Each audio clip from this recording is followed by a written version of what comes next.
Kolkata night Riders ಭರ್ಜರಿ ಗೆಲುವು ಸಾಧಿಸಿದೆ. ಡೆಲ್ಲಿ ಕ್ಯಾಪಿಟಲ್ಸ್ ಮೊದಲು ಬ್ಯಾಟಿಂಗ್ ಮಾಡಿ 20 ಓವರ್ಗಳಲ್ಲಿ 148/8 ರನ್ ಗಳಿಸಿತು. ದೆಹಲಿ ಬ್ಯಾಟ್ಸ್ಮನ್ಗಳು ದೊಡ್ಡ ಜೊತೆಯಾಟ ಕಟ್ಟಲು ವಿಫಲರಾದರು. ಕೆಕೆಆರ್ ಬೌಲರ್ಗಳು ನಿಯಂತ್ರಿತ ಬೌಲಿಂಗ್ ಮಾಡಿ ನಿರಂತರವಾಗಿ ವಿಕೆಟ್ ಪಡೆದು ಒತ್ತಡ ಸೃಷ್ಟಿಸಿದರು. 143 ರನ್ ಟಾರ್ಗೆಟ್ ಬೆನ್ನತ್ತಿದ ಕೆಕೆಆರ್ ಅದ್ಭುತ ಬ್ಯಾಟಿಂಗ್ ಪ್ರದರ್ಶನ ನೀಡಿತು. ಆರಂಭದಲ್ಲೇ ಓಪನರ್ಗಳು ವೇಗವಾಗಿ ರನ್ ಗಳಿಸಿ ದೆಹಲಿ ಬೌಲರ್ಗಳ ಮೇಲೆ ಒತ್ತಡ ಹಾಕಿದರು. ಮಧ್ಯದಲ್ಲೇ ಕೆಲವೇ ವಿಕೆಟ್ ಕಳೆದುಕೊಂಡರೂ ತಂಡ ಸಂಪೂರ್ಣ ನಿಯಂತ್ರಣದಲ್ಲಿ ಪಂದ್ಯ ಮುಗಿಸಿತು.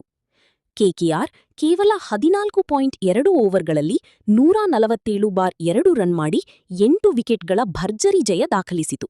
ಇನ್ನೂ 34 ಬಾಲ್ ಉಳಿದಿದ್ದರಿಂದ ಇದು ಸಂಪೂರ್ಣ ಡಾಮಿನೇಟಿಂಗ್ ಗೆಲುವು ಎಂದು ಹೇಳಬಹುದು. ಈ ಪಂದ್ಯದಲ್ಲಿ ಕೆಕೆಆರ್ ಬೌಲಿಂಗ್ ಮತ್ತು ಬ್ಯಾಟಿಂಗ್ ಎರಡರಲ್ಲೂ ಸಂಪೂರ್ಣ ಮೇಲುಗೈ ಸಾಧಿಸಿತು.